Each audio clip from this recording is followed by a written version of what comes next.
Hoy es 18 de mayo del año 2014. Vamos a orar y vamos a empezar el servicio de adoración pública y religiosa.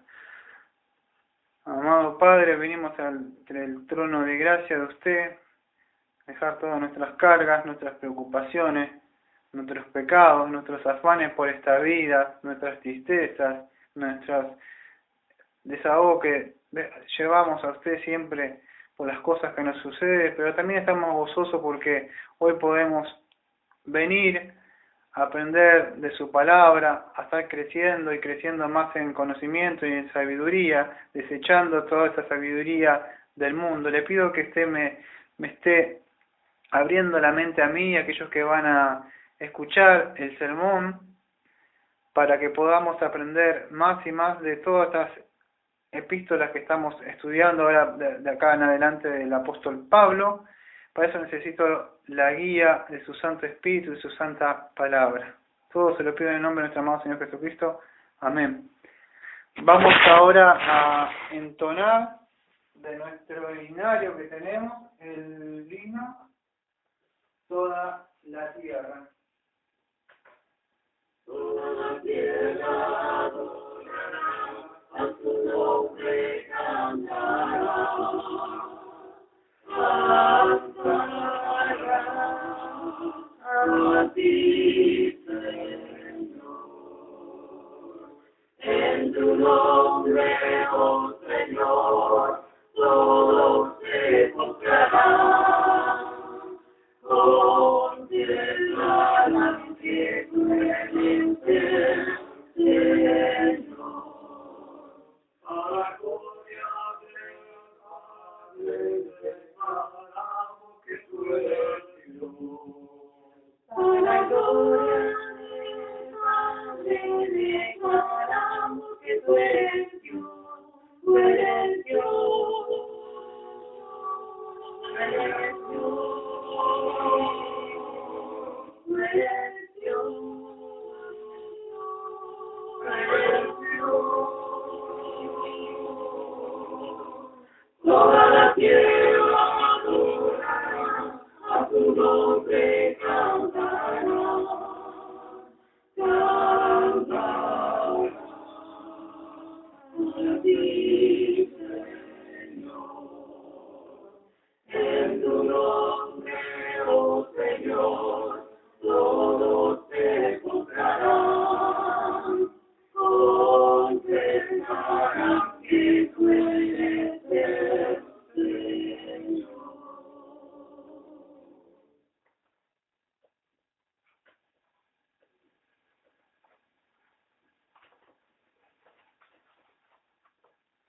Vamos a cantar para salvarnos.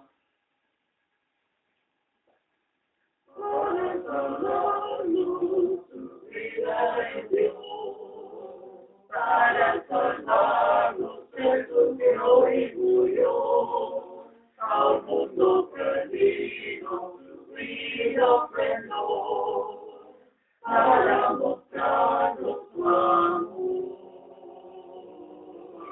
Para salvarnos, su vida es Dios.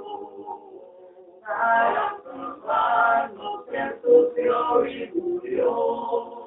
Al mundo perdido, vida ofrendó. Para mostrarnos su amor.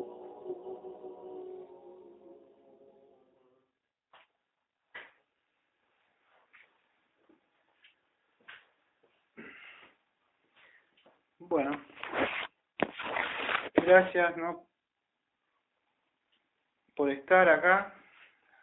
Sabemos que esta semana fue un poco complicada, donde suceden cosas, ¿no? Pero lo importante es que podemos venir a congregarnos acá y es lo bueno, ¿no?, de demostrar que Dios está con nosotros a pesar de las cosas. Podemos venir y ser fieles, no en nuestras fuerzas, sino en el poder de Él. Decir, venimos a escuchar de su palabra, Señor, a pesar de que nuestros corazones están heridos y suceden cosas, pero venimos a fortalecernos. Vos agradezco que estés acá escuchando la palabra de Dios a pesar de las cosas que suceden, ¿no?, en nuestras vidas, y eso es como que a veces somos zarandeados y somos probados en la fe. Así que quería agradecer, ¿no?, por estar acá. Así que, bueno, vamos a empezar nuestro servicio. Entonces, en el día de la fecha voy a aclarar algo primero. Los estudios que estoy haciendo ahora no son exegéticos. Esta iglesia se caracteriza por hacer estudios exegéticos texto por texto. Ahora hace casi cerca menos de un año estamos estudiando toda la Biblia. Empezamos de Génesis, hasta ahora ya pasamos todos los 39 libros del Antiguo Testamento y empezamos por el Nuevo Testamento, los 27 libros. Y ahora tenemos que estudiar el libro de Primera de Corintios. Aclaro eso porque por ahí muchos están esperando, texto por texto. No es eso. Quería aclarar eso, ¿no? Ya vamos a volver al estudio exegético después que terminemos Apocalipsis, de estudiar acá todo el Nuevo Testamento, ¿no? Quería aclarar eso de entrada porque la otra vez un hermano me mandó unos estudios que estaba haciendo él y claro, habrá pensado que yo estaba haciendo texto por texto, ¿no? Lo que estaba haciendo, pero no, todavía no lo pude chequear, pero los tengo guardado y además mi compu está rota, así que por eso que no entró. Bueno, vamos a empezar entonces.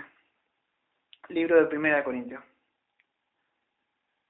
Cuando habíamos encargado unos libros hace un tiempo, juntábamos, gracias a mi esposa que junta dinero, no sé cómo lo hace, para poder comprar unos libros para esta pequeña iglesia que está formando. No vinieron ciertos libros, un comentario, lo volvimos a pedir. Y la editorial nos mandó de nuevo libros, pero ¿qué sucede? Que vinieron, cayeron los dos. Ha sido que el correo no entraba porque el barrio nuestro es decía que estaba llovido, que no podía entrar. Asunto que llegaron los dos libros. ¿Qué hicimos? Lo fuimos a devolver. Fue mi esposa, la editorial acá a Mar del Plata, a devolverlo, ¿no? Que es una rama de Buenos Aires que llega a Mar del Plata. Y entre eso, no me acuerdo bien cómo me contó, el asunto es que la conocían de esa iglesia que estaba, una iglesia antes, y bueno, se puso a hablar y dijo por qué no iba. Y una de las cosas que mi esposa que habló fue de que ella en sí que no se predicaba, vamos, de la justicia, de la santidad y la disciplina y muchas de esas cosas, ¿no? Y una de las cosas que dijo la señora ahí que me llamó la atención, ¿no? Que es de ahí, de esa, no voy a decir un nombre, ¿no? De acá es muy conocida esta editorial, o sea que venden libros, o sea, por lo menos acá en Argentina, dijo que había que cubrir la desnudez del hermano.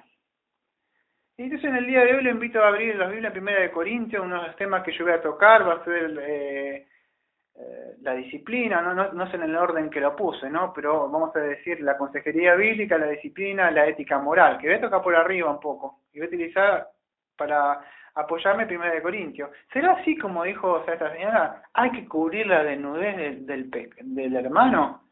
No hay que juzgarlo. Mejor mirar la paja en tu ojo ajeno. Eso es mucho de lo que ha entrado en las iglesias de hoy, y el pecado empezó a engordar y entrar dentro de la iglesia, y la disciplina eclesiástica ha quedado a un lado ahí, como que mejor no juzgar, no mirar la paja ajena, y se ha quedado ahí, ¿no? En eso, cubrir la desnudez de tu hermano, y creo que no es así. Mucho de esto, como puse la otra vez, posteé yo, muchos pastores no tocan estos casi 3 temas. ¿Por qué? Porque es preferible que las iglesias se llenen que estar denunciando el pecado, porque hacer eso significaría que en tu congregación quizá habría un remanente de menos de 10 personas, a lo sumo. ¿Por qué? Porque vos tendrías que predicar de lo que dice la palabra de Dios, del gobierno de la iglesia, y el pastor tendría que estar administrando como su amo le ha dicho que tiene que hacerlo, ¿no? Entonces, Primera de Corintios, vamos a empezar un poco.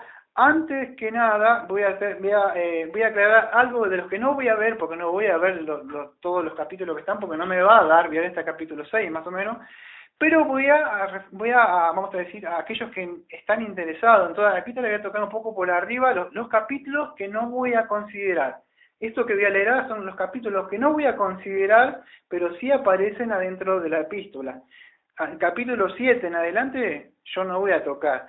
En el capítulo 1 de Corintios 7, ahí para aquellos que por lo menos por arriba tengan una idea, porque no los voy a considerar, habla sobre el matrimonio, o sea, ciertas preguntas que le hicieron a Pablo. Ahora yo voy a aclarar cuándo le hicieron estas preguntas. Ciertas preguntas que le hicieron sobre el matrimonio, En el capítulo 8 y 9, esta epístola considera la influencia y las costumbres del mundo, ¿no?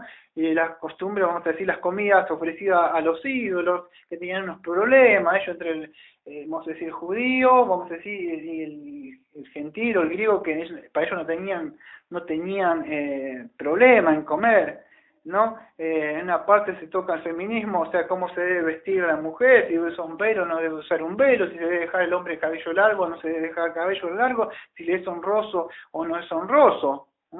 En sí, un resumen, vamos a decir, el decoro de la mujer en la congregación, cómo se debería vestir una mujer. Por supuesto, esos temas no voy a tener tiempo de tocarlos, pero quiero decir lo que quedan ahí, porque en el transcurso de toda esta iglesia, si seguimos vivos, y Dios no nos quita la lámpara de esta iglesia, vamos a tocarlo algún día, esto es el 1 de Corintios, ¿no? Pero texto por texto. Entonces, había también muchos problemas litúrgicos en el culto de la adoración. El capítulo 12 y 13, ¿de qué habla?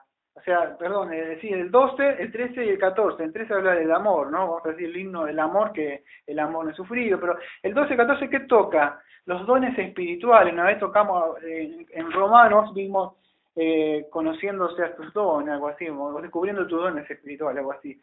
Pero acá toca, en sí, que no me va a dar tiempo, es el hablar en lengua. O sea, es factible, o sea, que se hable en lengua ahora, o porque se hablaba en lengua en esa época, o es mejor profetizar que el hablar en lengua. Pablo toca esos temas, que no me da tiempo, a mí no los voy a considerar, que si alguien entrara y estuviera hablando en lengua, la persona dice, están todos locos, dice Pablo en 1 de Corintios acá. O será mejor si entra acá de púlpito, alguien está predicando la palabra, está exponiendo la palabra, y si la persona se confronta con su pecado, ¿qué es mejor, hablar en lengua o profetizar? Entonces él empieza a tocar esos puntos que a mí no me va a dar el tiempo, no habla, pero sí habla de muchas de estas cosas, esa epístola. No, yo le aconseja mejor que busquen lo mejor que es el amor, ¿no? Porque la lengua y todo eso van a pasar, y bueno, ya saben, ¿no? Otra de las cosas que toca también es, tenían algunas ideas erradas sobre lo que es la consumación del plan de la salvación. En capítulo 15, que habla de la resurrección. Entonces Pablo le empieza a aclarar, muchos también bautizaban por los muertos, y tenían muchas dudas. Es una iglesia muy, no sé si decir problemática, porque no sé si es la palabra. Ahora vamos a ver cómo es, pero en sí habían permitido que entrara el pecado adentro de la congregación, y no pusieron un freno, ¿no? Y en el capítulo 16 se toca la ofrenda para los santos. ¿Qué era? Era para las necesidades, vamos a decir, de los necesitados de Jerusalén. Quiero aclarar algo. Este texto es muy leído, por eso digo, estos sermones que yo predico a veces no le gustan a los pastores. ¿Por qué? Porque yo tengo que decir lo que dice la palabra de Dios, y lamentablemente cada vez que abro la boca a muchos pastores no les gusta. ¿Por qué? Sabemos que esta iglesia no aceptamos diezmo, porque sabemos que eso no está vigente. Y las ofrendas, sabemos que las ofrendas eran para los necesitados. La ofrenda no es para el pastor, no es para mí, yo todo lo contrario, pongo de mi bolsillo. Los $500 vamos a decir que gano, y menos que los $500, porque ahora el colectivo vale 5 pesos, casi vale, casi. Entonces, nada aceptamos. Como Pablo mismo acá en esta epístola dice, con estas manos me gano yo para mí, esta iglesia, y lo que es para mi familia, ¿no? Y Pablo también, ¿por qué estoy diciendo esto? Porque 1 Corintios, capítulo 9, habla de los derechos de un apóstol. Estoy tocando temas que no voy a tocar.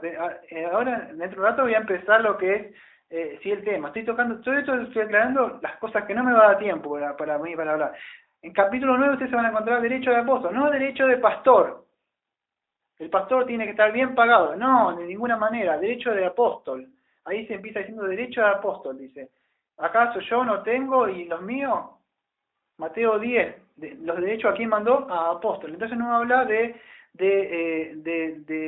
derechos de pastor para cobrar.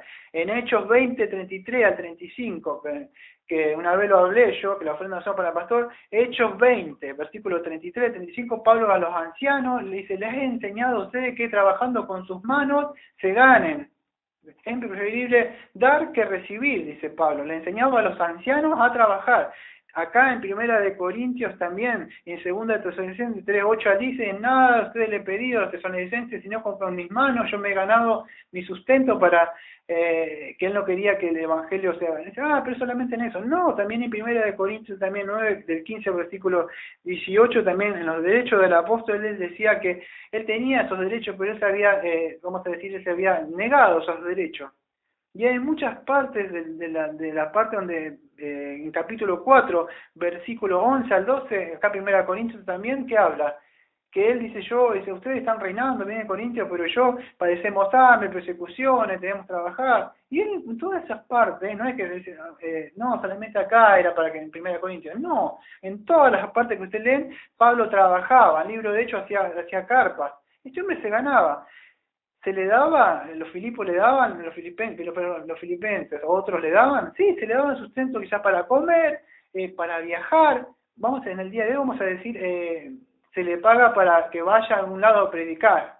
Se le daba el sustento para que viajara, vamos a decir, en un barco en esa época. Pero él no estaba con el último auto, las casas, en un escritorio, así como los pastores de hoy, escribiendo su bosquejo. Era como yo, como Daniel. Trabajamos 12 horas, dormimos 3 horas, se rompe la cocina, tengo que saber cómo arreglo la cocina, el baño, las tuberías de mi casa, a ver cuánto si me llevo a fin de mes para comer o no tengo para comer. Hechos 28, ¿cómo termina? Pablo predicando desde una casa alquilada. Entonces, esto hay muchas cosas que no me va a dar tiempo de hablar, que no le gusta a muchos pastores que toco estos temas porque le estoy golpeando yo el sustento de ellos, el diezmo y todas esas cosas. Pero las cosas hay que decirlas como están y es así. Ahora, aclarando todo lo que no iba a hablar, porque eso es lo que no iba a hablar, voy a hablar hasta los 6 capítulos y por arriba, solamente voy ahí. Voy a hacer un poco de un trasfondo de la iglesia, para que se pueda, el trasfondo de la iglesia, me voy a tratar de asentar para que tu mente pueda posicionar sobre lo que voy a hablar, como que diciéndole como, voy a viajar el viaje del tiempo para que puedas ver qué sucedía en esa época. Entonces Pablo, cuando llegó a Corintio, vamos a decir, se cree que a mediados del otoño del año 50, después de la muerte de Cristo, él funda allí la iglesia, vamos a decir, de la iglesia en Corintio. Ahí permaneció más o menos alrededor de 18 meses. En Hechos 18, del 1 al 17, se cuenta un poco más o menos de lo que sucedió ahí como él funda esa iglesia, cómo llega ahí, ¿no? Y después él se va, después que él ponía las iglesias, era un plantador de iglesia, un misionero, él ponía iglesia y se iba, y dejaba a cargo a alguien, ese era el apóstol, ¿no? Entonces llega y se va a Efeso, en Hechos 18 y 19. Pero ¿qué sucede? Él recibió noticias que había problemas en la iglesia. Entonces, a esta noticia él lo lleva a escribir una carta, que en sí la carta, en 1 Corintios 5, versículo 9, nos aclara que nosotros no tenemos. Esta epístola para nosotros se tendría que llamar Segunda de Corintios. Y la Segunda de Corintios se tendría que llamar Tercera de Corintios. Pero en nuestras manos no está. Se perdió o no sabemos qué pasó, pero no tenemos. Pero esta es la segunda carta. Esta es una respuesta. Ustedes la han leído el capítulo 7, se van a dar cuenta que dice, y en cuanto a lo que ustedes me preguntaron sobre el matrimonio, eso, entonces había una carta anterior que nosotros no tenemos, ¿no? Entonces, parece esta carta se habrá perdido, o en sí no logró el propósito que se deseaba, ¿no? Pero bueno, el asunto es que las noticias que le llegan son por los de Cloé, a Pablo, ¿no? Llega una trompetita y vamos a decir las noticias y Pablo se entera sobre estas noticias, ¿no? Y diciendo que dentro de la congregación en sí había muchos problemas, ¿no? En 1 Corintios 1:11 vamos a empezar en un ratito a mostrar que era uno de los tantos problemas que tenía, ¿no? Que en sí, vamos a decir, esta iglesia después envió una delegación para que en sí le entregaran a Pablo una carta con la que en sí en el capítulo 7 él dice que le responde, ¿no? Sobre las prácticas de la iglesia, es decir, algunas preguntas sobre la doctrina, y bueno, él le responde esta carta, vamos a decir la que tenemos en nuestro poder ahora, las copias que tenemos nosotros, en respuesta a lo que ellos en sí le habían preguntado. Bueno, espero que se haya podido entender un poco lo que quería transmitir yo, porque quería explicar un poco de eso, ¿no? Ahora sí vamos a abrir hacia nuestra Biblia en Primera de Corintios, 1 en adelante, y yo le puse así, ¿no? El título le puse la consejería bíblica, o sea, la disciplina eclesiástica, la ética moral. La ética moral le toca solamente casi menos de 5 minutos, pero es necesario que lo hable, aunque sea un poco. Si me das preámbulo, entonces empiezo con Primera de Corintios, haciéndose breve, vamos a decir, trasfondo lo que sucedía. Ahí sabemos que estaba situado en un puerto, ya me han escuchado, muchos de aquellos que no escucharon están muy empapados. Bueno, explico, estaba en un puerto, estaba, vamos a decir, en esa época había saben que había, vamos a decir, como un templo de Afrodita, donde había ciertas sacerdotisas, que habían más de miles, vamos a decir, prostitutas. Y todos los que iban ahí, vamos a decir, incluso había un verbo que sea, no me acuerdo si el verbo es corintizar o algo así, no me acuerdo bien en el griego la palabra cuál es, pero hay una palabra en el griego, en sí como que algo de pecado, ya era costumbre, esto era, vamos a decir, la ciudad, como por decir, de Satanás, ese lugar, ¿no? Era como un puerto. Acá en Mar del Plata ahora ya no está más, creo esto, ¿cómo se llama? De esta ley, como se dice, que sacó la presidenta, la que nosotros eso de, No, pero las mujeres que no se la pueden comprar y vender esas prostitutas. Tiene un nombre. Hay unas ciertas que viste que dice que se han cerrado todos estos cosas, como se dicen, no sé cómo se dicen. Bueno, los lugares de la noche, de la señorita. Bueno, hay bueno, tiene un nombre, no me lo acuerdo. Pero en la ciudad de Corintio no. En la ciudad de Corintio era libre eso. Podían corintizar, o sea, fornicar tranquilamente. Acá, trata de mujeres, se dice en Argentina, eso es lo que me quería referir, por favor. Trata de blanca, así está. Bueno, allá no había eso en Corintio. Tenían libre acá, en Argentina, bueno, gracias a Dios se cerró, por lo menos creo acá en Mar del Plata. Si hay, serán a escondidas, pero no como antes. Vos te ibas acá y estaban en cualquier lado, estaban. Entonces, pero en Corintio no, era algo para que se puedan sitiar, ¿no? Entonces, Primera de Corintio, Pablo le iba a responder a las preguntas y preocupaciones que tenían esta iglesia, ¿no? Del capítulo 1, 10 al 6, 20, que yo voy a tratar más o menos, hasta el capítulo 6, vamos a ver vamos a ver cómo él trata o responde o él considera algunas problemas que había dentro de la iglesia. Uno de los primeros problemas, había divisiones dentro de la iglesia. Vamos a decir, había un partido, o varios partidos que se habían concentrado en torno a 3 dirigentes que estaban ahí dentro de la iglesia, que eran dirigentes prominentes, que sabemos que era Apolos, que era un gran predicador, que era muy poderoso, nos dice el libro de Hechos, una forma de predicar muy poderosa, y Apolo tenía, vamos a decir, unos seguidores, pero no porque ellos eran seguidores, vamos a decir, nunca viste esa iglesia que ellos van a un lugar y dicen, no voy porque está y no me gusta como predica, vengo a la tarde, en el culto de la tarde, él usa palabras elocuentes y predica bien, incluso expone las palabras griegas en el koiné y es muy entendible, y tiene una forma de predicar tremenda, lo puede hacer entender quizá a que no puede distinguir su mano izquierda de la derecha, como hasta el mejor que está más versado en la teología sistemática. Este hombre es muy culto. No, no en la mañana porque no es tan más sencillo, es como que te da ganas a dormir. Entonces, ¿qué sucede?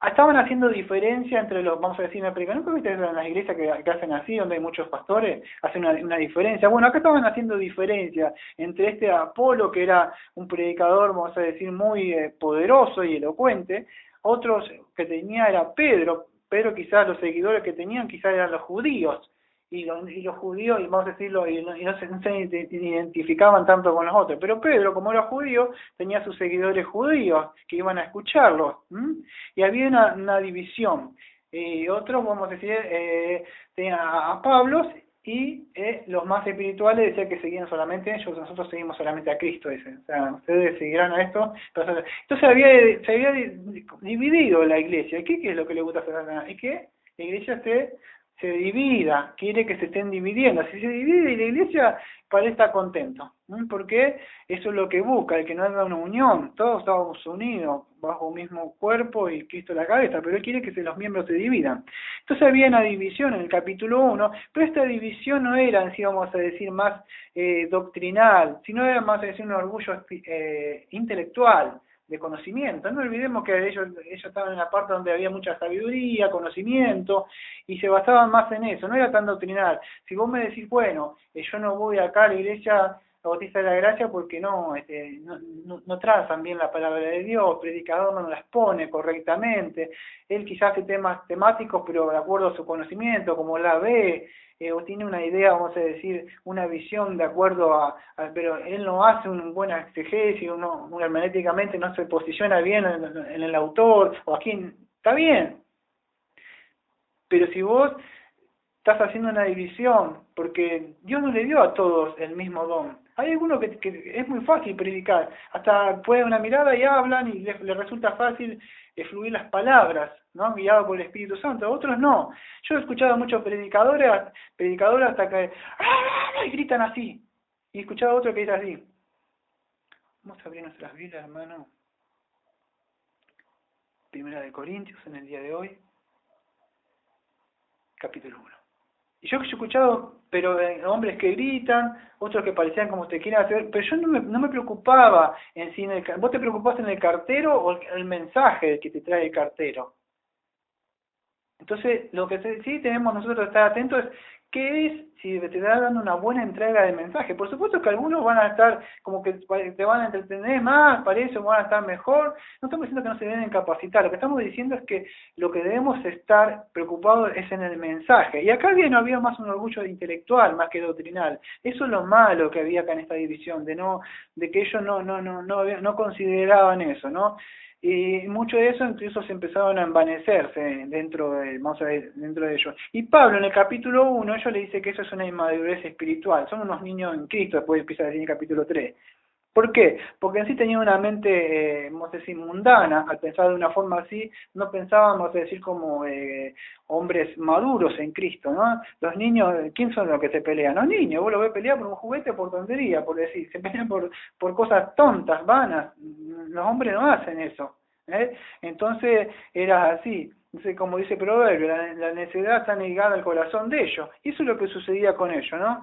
Y los gentiles, que recién habían sido convertidos, el problema fue que empezaron ellos a introducir la sabiduría y el espíritu del mundo dentro de la iglesia. Si vamos al capítulo 2, por ahí, capítulo 2.5, 2.3 y el 3, antes vemos que la sabiduría del mundo que Dios desecha, ellos la empezaron a traer. Sabíamos que ellos empezaron a introducir dentro, no solo eso, no solo el pecado, sino que dentro de las doctrinas también se empezó a ir a una iglesia, como vamos a decir, que abrieron una puerta, así como el puerto de Corintia, a muchas de estas cosas, ¿no? Y vamos a decir, todo esto adulterio que sucedía afuera también se metió dentro de la iglesia en el sentido de adulterio espiritual, también la inmoralidad, porque vamos en el capítulo 5 también, había muchos problemas, ¿no?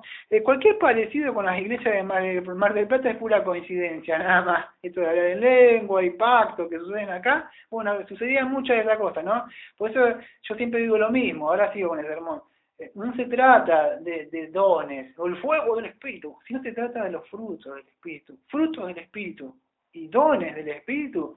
El don es el chamán de acá a la vuelta, hace con brujería, con el gallo, te hace algo si querés. Dones pueden haber, cualquier cosa, pero frutos del Espíritu solamente del Espíritu Santo, como 1 Corintios 13, el himno del amor, el amor es sufrido, eso solamente es el Espíritu Santo que puede hacer. Entonces, había muchas cosas acá que se habían envanecido, ellos creían como que ellos estaban muy poderosos, sí, estaban administrando mal los dones que se le habían dado a esta gente, ¿no? Entonces, había también otros problemas que eran problemas en el liderazgo, ¿no? Ellos empezaron a enseñar doctrinas, vamos a decir, del mundo, o sea, lo que es la sabiduría del mundo. ¿Por qué? Porque Pablo se tuvo que ir, Pablo ya sabemos, ¿no? Pablo plantaba y se iba, y dejaba a alguien a cargo, ahí, ¿no? Timoteo, Tito, o los que estuvieran ahí, él dejaba a uno a cargo. Entonces, pero él tuvo que irse 3 años afuera de Corintio, ¿no? Creemos que el año 52 al 55 más o menos. Y aquellos líderes que él que dejó, quedaron a cargo, ellos empezaron a hincharse o a enaltecerse, ¿no? y dentro de sí pretendían ser más sabios. Decían que ellos estaban más entrenados, y decían que tenían una buena retórica, y que Pablo no, que Pablo era más así como claro, que uno dice que era medio petizo, pelado y que no veía bien, y lo empezaron como a menospreciar a Pablo, que no tenían tanta retórica como ellos. Ellos para seguir, tener discípulos, todo, tenían que estar bien hablados, articular bien la voz, para predicar el sermón del día de hoy. Y cosas así, eran retórica y su forma de hablar, y eso les llamaba la atención a ellos, a los griegos. Entonces se juntaban ahí a los pies y escuchaban cómo hablar. Pero quizá Pablo lo hacía con la sencillez, no con la sabiduría del mundo, pero sí con el poder de Dios. Predicaba lo que es el mensaje de la cruz. Pero ellos para eso no. Ellos tenían que estar bien, homiléticamente, bien versados y hablar bien y trazar. Y Pablo quizá no tenía eso. Entonces ellos empezaban a decir que Pablo no tenía una buena retórica para sus mensajes, sus sermones, no estaban bien. Entonces lo empezaron a querer, vamos a decir, desecharlo, pero con esto cuando Pablo no estaba, ¿no? Entonces Pablo le explica que en sí Dios desechó esa sabiduría del mundo. Dios la considera, vamos a decir, locura la sabiduría de esa época. En el capítulo 1, 20 al 25 dice, ¿dónde está el sabio? ¿Dónde está el escriba? ¿Dónde está el polemista de esta época? No aturdió Dios la sabiduría del mundo, pues ya que en la sabiduría de Dios, el mundo no conoció a Dios, mediante la sabiduría agradó a Dios a salvar a los creyentes por medio de la locura de la predicación. Y bueno, después sigue diciendo, pero nosotros predicamos a Cristo crucificado, dice en el 23. ¿Qué sucede? La sabiduría, ellos empezaron a entrar sabidurías del mundo, capítulo 1, 20, no estoy haciendo, vamos a decir, exegéticamente, estoy viendo por arriba, nada, un poco de lo que sucedía dentro de la iglesia esta, ¿no? Fíjate en el capítulo 2, 1, dice, y yo, hermano, cuando fui a vosotros, no fui proclamando el misterio de Dios con en mi versión dice altisonancia, de palabra o de sabiduría, porque decidí no saber entre vosotros alguna cosa, sino a Jesucristo y este crucificado. Entonces explicaba que él no se basaba en la sabiduría del mundo ni en la retórica bien para poder presentar. Él presentaba el Evangelio de Cristo y lo hacía de la forma, pero siempre guiado por el poder del Espíritu Santo. A ellos les gustaba la sabiduría del mundo, amar el conocimiento, ¿no? Eso es filosofía. En sí la filosofía vamos a decir, de la ciencia que estudia la esencia, la propiedad y las causas y efectos de las cosas. Entonces le gustaban, se sentaban, empezaban ¿cómo será? Y empezaban sobre algo a hablar. Viste que ellos tenían un lugar, se juntaban y hablaban, y tenían una forma de eso. Ellos amaban esas cosas, hablar de eso, ¿no? De todo conocimiento y cosas. Y Pablo le decían que no estaba así. Entonces le empezaban como a menospreciar a Pablo, ¿no? Pablo en sí le había enseñado, si han leído la epístola acá, el que en sí se preocupaba de enseñar el Evangelio de Cristo y que ese Evangelio lo aplicaran a su vida, no como el libro romano, también no solamente tener conocimiento, sino llevarlo a cabo. Pero él en sí lo hacía con el poder, vamos a decir, la sabiduría de Dios, no lo hacía con la sabiduría en sí de este mundo, ¿no? Si ustedes ven, no voy a ir yo, pero en capítulo 1.7 de Proverbios, capítulo 8.13, capítulo 1.7 dice la sabiduría y el temor, o sea, la sabiduría, el principio de la sabiduría es el temor de Dios, ¿no? Y el 8.13 habla que ese temor es aborrecer el mal. Entonces, si vos querés sabiduría, no vas a buscar sabiduría del mundo. Yo quiero sabiduría, bueno, la sabiduría proviene de Dios. ¿Cuál es? Es el temor de Dios.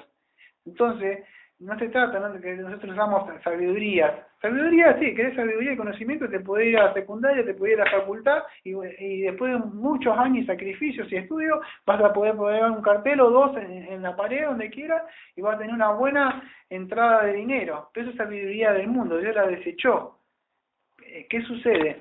La sabiduría, para eso es vano para Dios. Pero ¿qué sucede? La sabiduría, o sea, el principio de la sabiduría es el temor de Dios. El temor. ¿Y el temor de Dios cuál es? Proverbios 8.13 dice que el temor es aborrecer el mal. Entonces, si vos querés sabiduría, ¿qué vas a hacer? viene de Dios. ¿Y cómo es la sabiduría? Vos sos sabio. ¿Vos sos sabio? Sí. ¿Por qué sos sabio? Porque la Biblia dice que yo soy sabio si yo aborrezco el mal. ¡Ah! Pero es una tontería. Por eso no gana dinero. Pero Dios le dice que eso es locura. ¿Ves que es diferente? Entonces, ¿qué sucede? Estos líderes adoptaron la sabiduría del mundo y la trajeron ¿a dónde? Ahí sí me voy a empezar a entrar por la puerta del título del sermón que puse yo. A causa de esto que estaba explicando yo, estos líderes, vamos a decir los pastores, como quiera decirle vos, adoptaron la sabiduría del mundo y la introdujeron adentro de la iglesia. ¿Mm? ¿Por qué hicieron eso? O sea, vamos a decir, copiaron el estilo del mundo, todas las cosas que ellos utilizan en el mundo, ¿para qué? Para solucionar los problemas de la iglesia. ¿Pero qué es iglesia o eclesía? Es apartados. Nosotros estamos en este mundo, pero no formamos parte del mundo. Entonces, ¿qué hicieron ellos? Trajeron todo lo que, vamos a decir, las enseñanzas y cosas que estaban en el mundo y la entré. Yo me acuerdo cuando estaba en esa iglesia, ya una vez entré y con vos, en esa época era mi novia, le dije, esto se llama, como dije, programación neurolingüística, le digo, pues yo había estudiado un poco de eso, había estudiado un poco, o sea, de la escuela de freudiana, no de Lacan, pero de freudiana, ni de Roger, pero sí en la escuela freudiana, y conocía un poco lo que es eso, y sabía lo que era programación neurolingüística, y lo que veía que en esas iglesias que hacía, ¿no? Que declarar con su boca, tú no tenés fe, declarar, y todo eso para mí era conocida las cosas, por eso que me pareció fácil identificarlo, pero a alguien que no entiende le llama fe eso, no es la fe cristiana. Si no se entiende, vamos a decir, declarar que vamos a venir en el auto, declarar que eso se llama programación neurolingüística. Primera de Corintios 4:14 fue el texto que yo me basé para poder hablar de lo que es la consejería bíblica. Ahora voy a hablar por qué. Porque ellos trajeron a esta gente de Corintios soluciones del mundo, sabiduría del mundo y conocimiento del mundo para solucionar los problemas adentro de la iglesia. Pero Pablo, en Primera de Corintios 4, versículo 14, lectura así: no os escribo estas cosas para avergonzaros, sino que os amonesto como hijos míos amados. Entonces, este es el texto por el que yo me voy a parar y voy a tratar de explicar algo, que es la consejería bíblica. No voy a hacer una cátedra, no voy a proponer nada, porque no te dan una hora y media. Hora y media lo hacemos porque no usamos un culto, vamos a decir, a la mañana y a la tarde, entonces parece lo hacemos largo. Pablo iba a mostrar que ya una vez ya hablé de esto, la serie se llamaba Conociendo tus dones espirituales y la serie se llamaba El don de exhortar. Se hablaba de la consejería bíblica yo. Pablo va a mostrar que esa sabiduría no sirve, es basura la que están usando, porque no podés entrar al psicoanálisis, no podés entrar libros de autoayuda, de campeón y cosas que en ti está el poder, cosas así que están dentro de la iglesia que es común hoy, ¿no? Entonces, es la palabra que él utiliza en 1 Corintios 4:14, no os escribo estas cosas para avergonzaros, sino para os molesto como hijitos míos. La palabra que aparece amonesto o exhorto, no sé qué traducción tendrán, amonesto o exhorto, en sí la palabra amonestar es noutesis. Es medio conocida, ¿no? Porque yo no hablé hace un año esto yo, pero igual vamos a tratar de refrescar. Pablo está diciendo que ahí noutesis en sí es el pensamiento que vamos a decir que se refiere a la corrección verbal que está destinada a beneficiar vamos a decir al consultante o el que hace la pregunta. Cuando va un pastor o un consejero bíblico, puede ser a vos mismo que estás escuchando. Vos también aplicás consejería bíblica aunque no lo creas. Si alguien te pregunta, ¿qué puedo hacer con esto? Y no, según mi conocimiento de la vida, no, el Señor dice así, eso es consejería, vos estás aconsejando de acuerdo a lo que está escrito. Todos aplicamos consejería, eso es lo que no lo sabemos, pero sí lo hacemos, no damos consejo del mundo, sino así dice el Señor.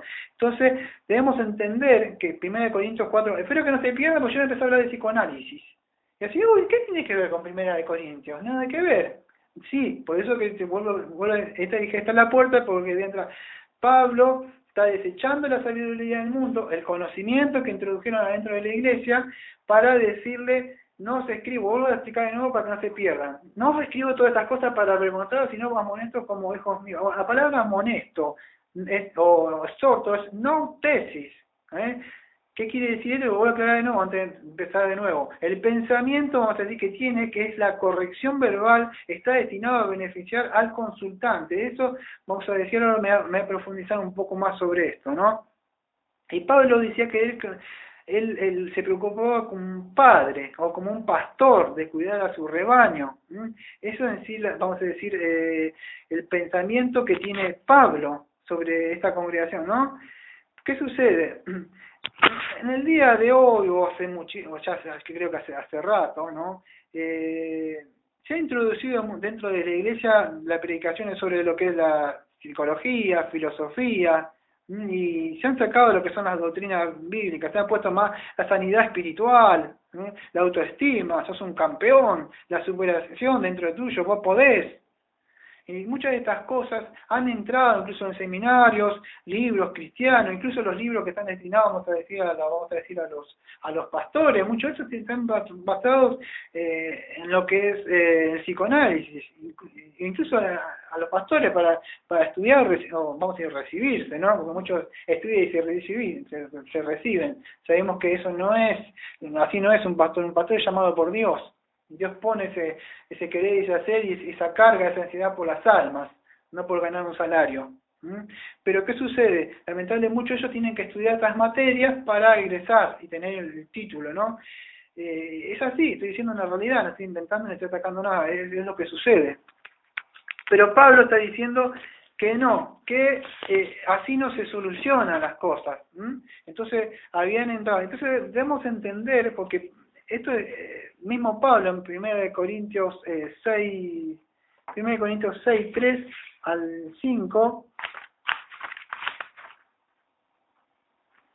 Pablo decía que debemos tener cuidado con lo que se enseña, ¿no?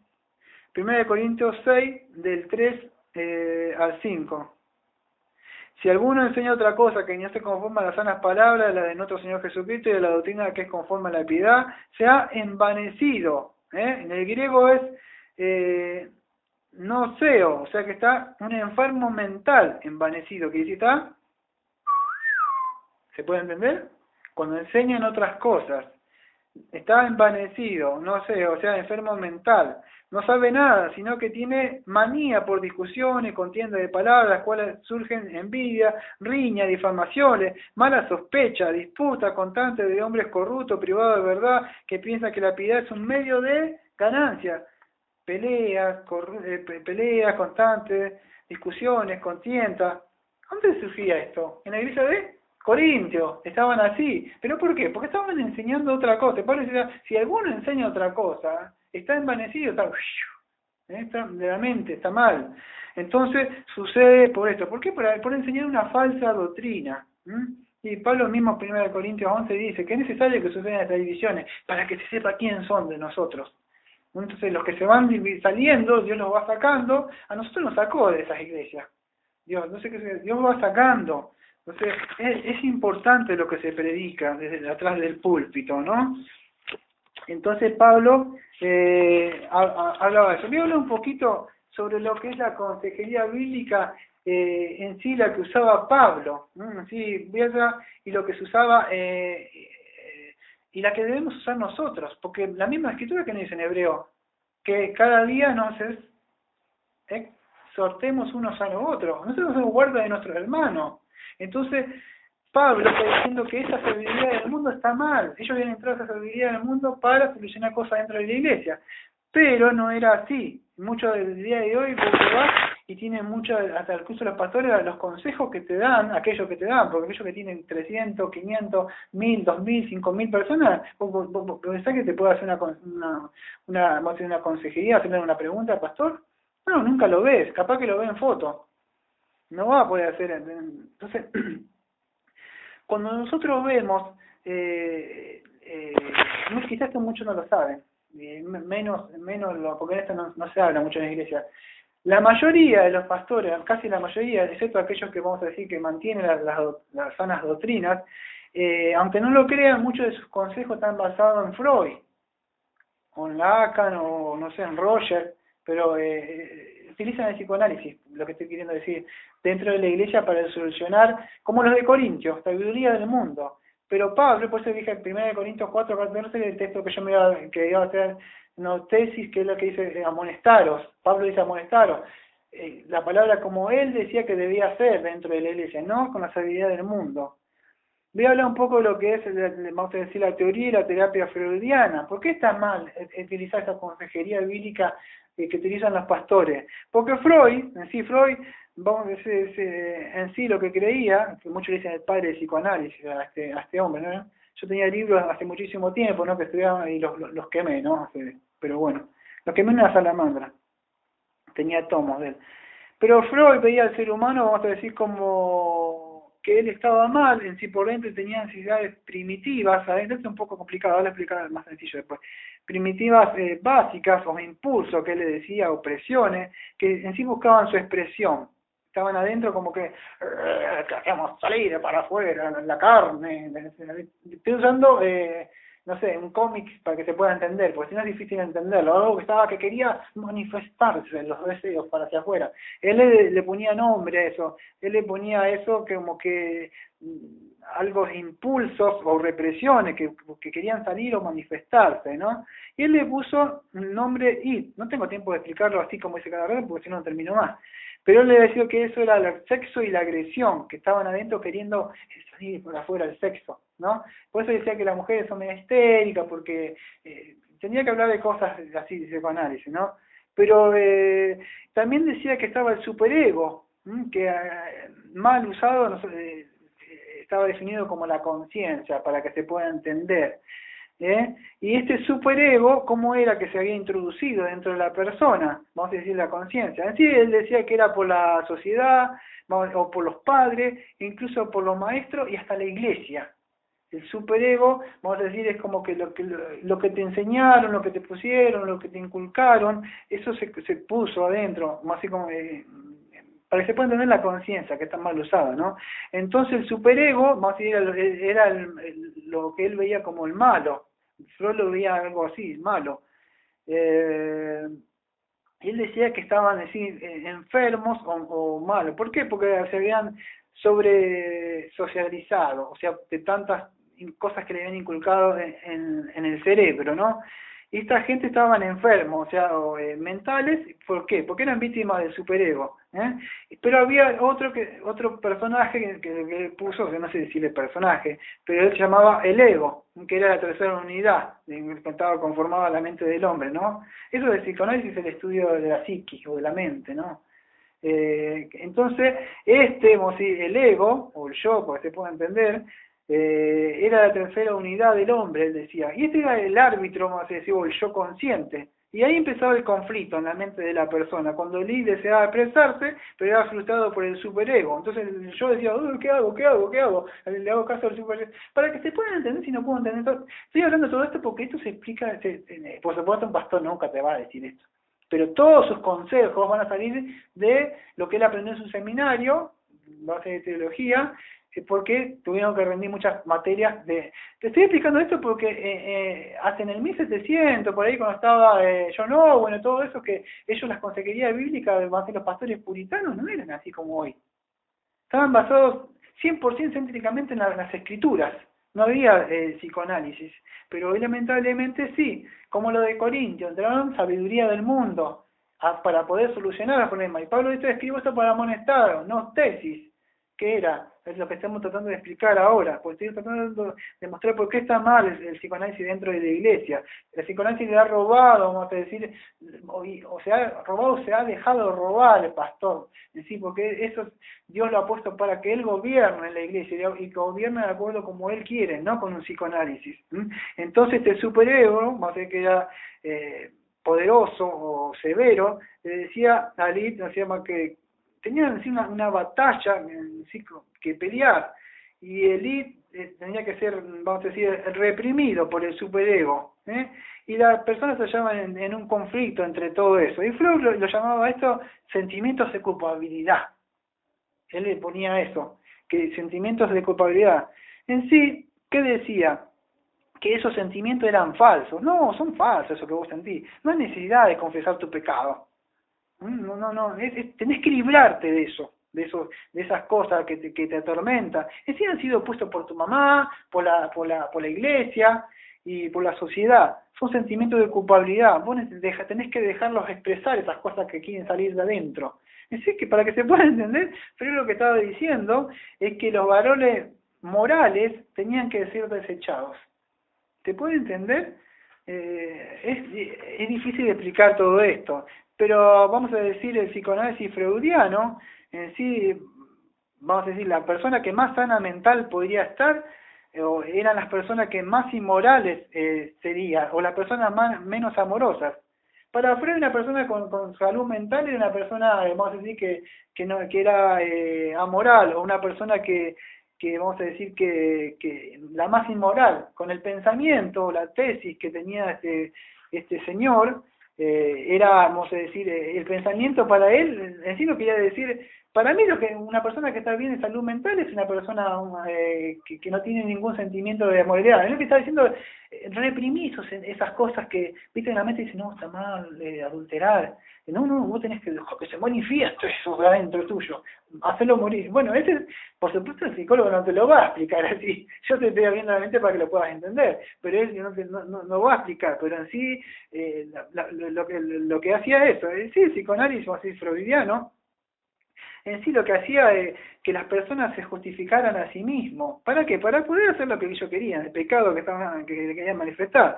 En sí, ¿qué hacían? Estas personas irresponsables, porque eso es lo que ellos...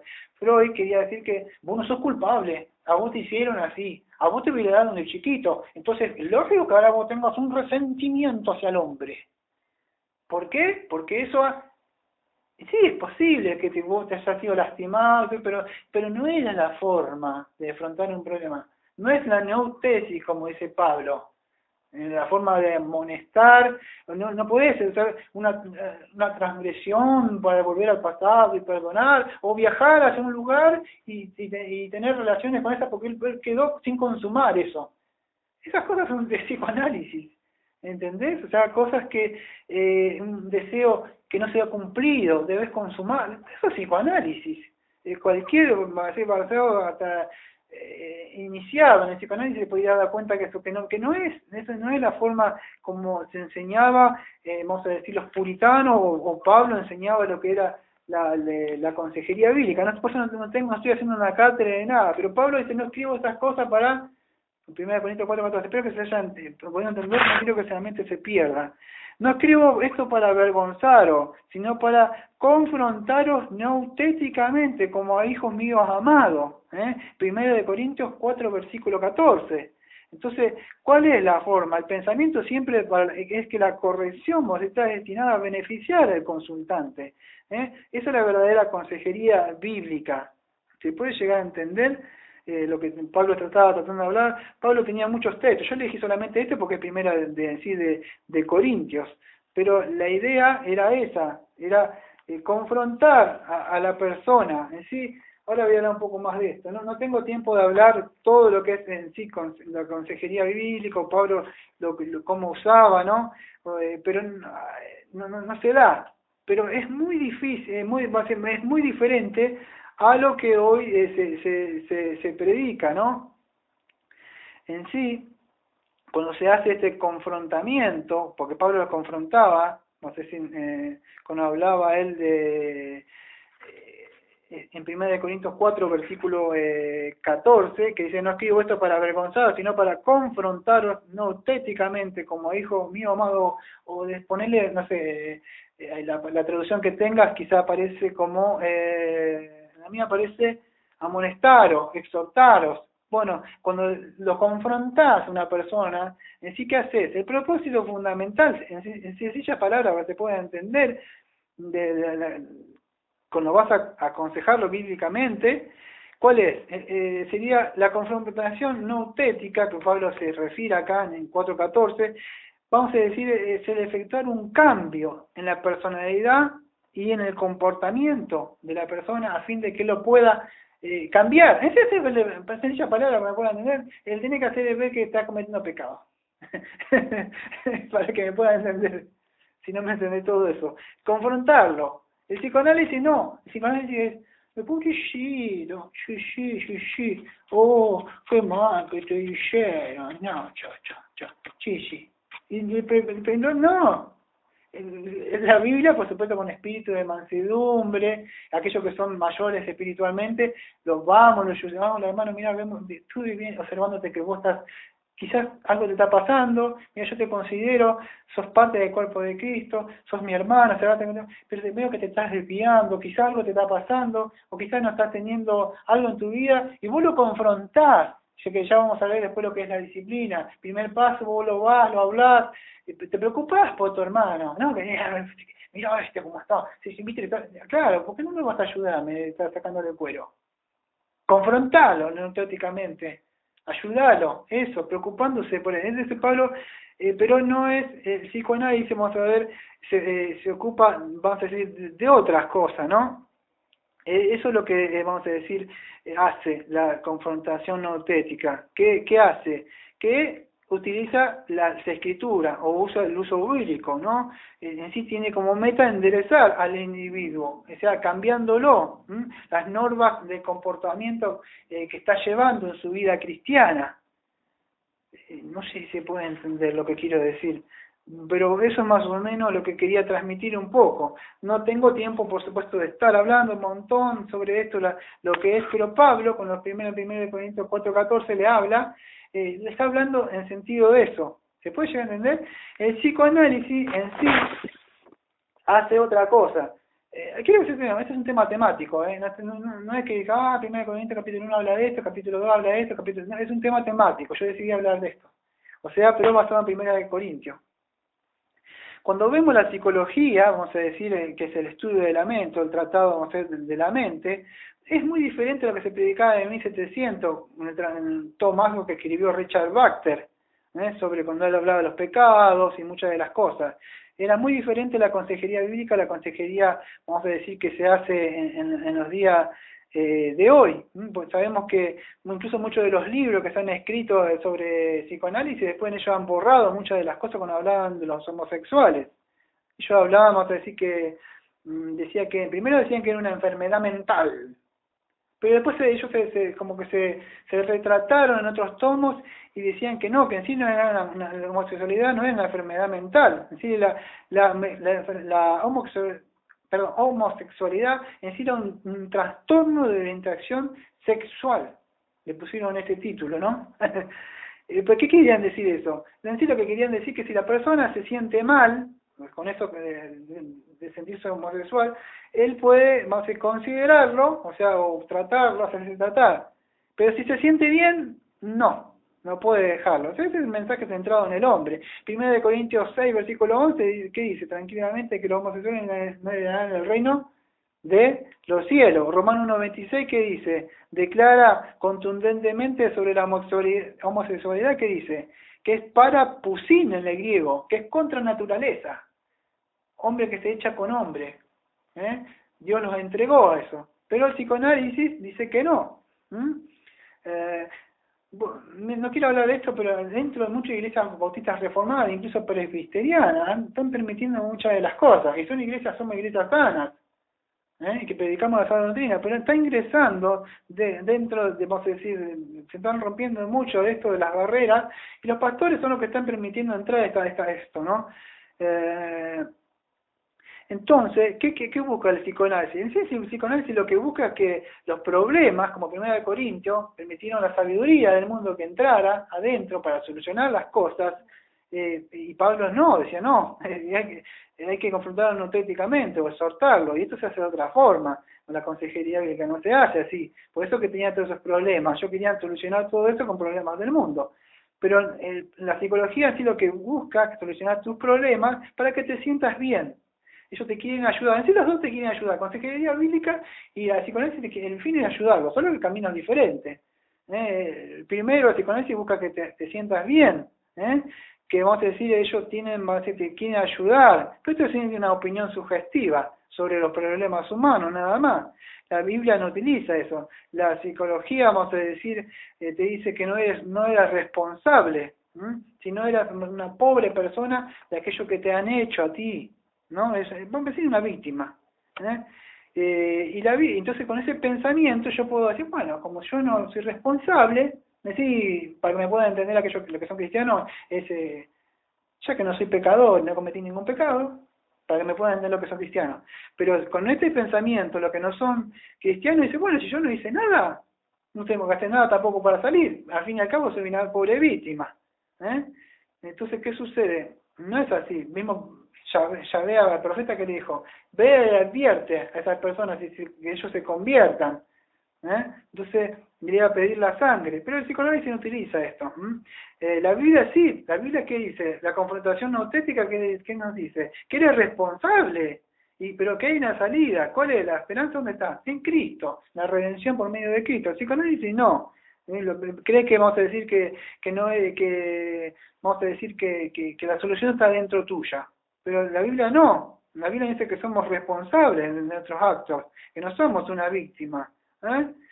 En sí, cada cosa que hacemos nosotros, cada conducta que nosotros que hacemos, somos responsables en sí de lo que hacemos. Ellos dicen que son solamente enfermos mentales, pero la enfermedad no es así. La enfermedad en sí es algo que nosotros, vamos a decir, tenemos, porque no estamos escuchando, como vos estamos escuchando un seminario, ¿te acordás? Y hablaba un poco de esto también, este pastor, que él en una parte estaba explicando que una enfermedad era algo que uno tenía, o sea pero la conducta es algo que nosotros hacemos, que hay una gran diferencia. Entonces ellos empiezan a hablar, yo no me acuerdo si he hablado con alguien y él hablaba, me quiso dar a entender, no uso esta palabra, ¿no? Del relativismo, pero sí yo me di cuenta que hablaba de relativismo porque me dijo, si a vos te sirve, tomá lo bueno y desechá lo malo, me dijo un pariente. Y yo digo, mira, así, un hombre, y me digo, bueno, está bien. Como que a mí me sirvió el libro, me dijo. Y no se trata si se sirve o no, si es bíblico si es correcto. Entonces no se trata del relativismo. Por eso no uso esa palabra, pero me digo, bueno, ¿por qué lo digo esto? Porque lo vuelvo a explicar de nuevo, es importante. Quizás te diga, esto no está predicando el 1 de Corintios. Pero ¿qué sucede? Que la mayoría que salen en los seminarios, los pastores, ellos se les han enseñado mucho del psicoanálisis de Carl Rogers, y ellos aprenden mucho esto, y absorben y maman de esto, y después ellos van detrás del público, y del púlpito, como decir, ellos que tienen, que le dicen, su despacho, ahí se llama, me parece la palabra, despacho, con sus libros y todo así. Entonces se sientan ahí, después le pedís un turnito, cuando puede darte, y lamentablemente te van a sabiduría del mundo para poder solucionar tus problemas. Claro, como vos no sabes nada, no entendés nada, él no te va a confrontar auténticamente como Pablo, 1 Corintios 4:14, para solucionar los problemas desde el punto perspectivo de la Biblia. Vos me preguntás algo a mí, y yo trato de primero, tampoco la consejería bíblica, abrir la Biblia y digo, el texto mágico, se lo tiro por la cabeza, que lo repita 500 veces para que se solucione el problema ahí, chao. No es así. No se soluciona. Por eso no tengo tiempo de hablar todo esto, pero sí quiero mostrar que está mal eso que se está haciendo, ¿no? En sí, para ello la ayuda viene de adentro, y se cambia hacia afuera. Qué bien, entonces, ¿cómo es? Mira, la ayuda viene de adentro. Adentro tuyo está el campeón. El poder sale adentro tuyo y vos podés confrontar. Tenés que tener fe adentro tuyo y esa fe confrontarlo. Como David, para vencer de Goliat. Mentira, no es así. Usás palabras, cosas de la Biblia, también con un par de flores y la pintás y parece que es así, pero no es así. No es así. La vida nos dice que la ayuda viene de afuera, no de adentro. Desde adentro nacen los malos deseos, el corazón engañoso. En sí la ayuda nuestra viene de afuera, ¿de dónde? De Dios. Y Él regenera nuestro corazón, Él nos hace que caminemos en su palabra, y el poder viene, vamos a decir, del poder del Espíritu Santo, el Espíritu de vida, para que desde adentro solucionamos los problemas más así, pero vamos a decir, una vez que somos regenerados, ¿no? Podemos cambiar, somos un resultado para buenas obras, pero esa obra la hace Dios, no es que yo puedo, ¿se puede entender?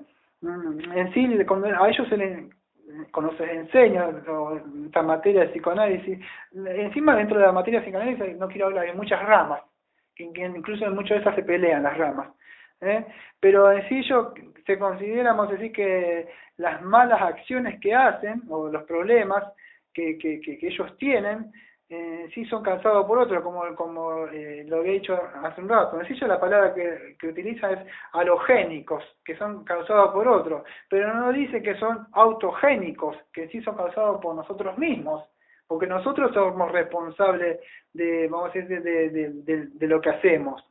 Cada cosa que hacemos,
Y no tampoco es una maldición familiar que te pasó tu mamá, el adulterio, ahora vos, lo que vos tenés es un demonio, y hay que echarlo fuera ahora, en el nombre del Señor Jesucristo. Y se van a ese extremo ya, no es pecado, es el demonio de adulterio, hay que expulsarlo. Vengan todos tres líderes, vos tenerlo a la espalda, vos tenerlo acá porque se le va a salir el demonio y cerrar la puerta. Y ya caen, vamos a decir, en esto de la guerra espiritual, y está sucediendo. Por eso no hay consejería bíblica, porque ahora es todo Satanás y son los demonios. ¿Ves por qué es grave? Porque es preferible, vamos a decir, si alguien viene acá y escucha esto, eso es aburrido. Pero Dios nos puso a nosotros, a los ministros, para que también toquemos trompetas y advertamos las cosas que están sucediendo en la iglesia. Entonces ellos se le culpan a los que son los demonios, a las maldiciones familiares, y así podríamos bla, bla, bla, sanidad espiritual, y bla, bla, bla, bla, y hablar de mucho de lo que sucede hoy. No, en sí lo que están buscando, buscan, esas personas sigan manteniéndose irresponsables dentro de ella misma, ¿no? Y se justifiquen a sí mismos, y ¿qué pasa? Y de esta forma no van a poder, vamos a decir, no van a poder combatir el pecado nunca. ¿Por qué? Porque no tienen nunca, vamos a decir, un ministro que los confronte con sus pecados y los quiera ayudar, ¿no? Siempre son cosas de afuera, demonios, maldiciones familiares que tiene tu papá, tu mamá, tu pariente, de tu tío, y son cosas de afuera, pero no son de uno mismo. Y si lo hicieron otro, bueno, está bien, pero no es que ahora, no sé si se puede llegar a entender, no me quiero ir mucho por las ramas, ¿no? Pero bueno, eso es lo que quería hablar un poco sobre esto. Y quería hablar, para ir cerrando esto de la consejería y tocar el último punto, que es la disciplina, después un poquito por arriba lo que es lo que es bien un poquito nomás de la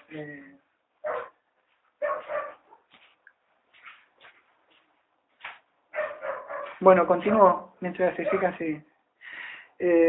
¿Por qué estaba diciendo de esto de que es importante? Porque Freud y muchos de esos lo que buscan es que se reprima la conciencia, o vamos a decir vamos a decir lo que Dios ha puesto dentro de nosotros. Para mayor información podemos ir a Romanos 2, ¿no? Pero incluso los libros recientes de orientación, incluso para nosotros, o sea, los ministros, ¿qué sucede? Incluso hasta los más conservadores, los más sanos, se han escrito desde un punto de vista freudiano, en el sentido de que apoyan, vamos a decir, las presuposiciones de Freud, ¿no? Las que él tenía. ¿Y cuál era la presuposiciones de Freud? La que vimos un rato, que es la de la ética freudiana. ¿Y cuál es la ética freudiana? La de la no responsabilidad. Tú no eres responsable, eres una pobre víctima de lo que te han hecho, nada más. Por eso no debes combatir. No escuche la conciencia, que es pecado. Esa voz es mala. Entonces él buscaba callar esa voz.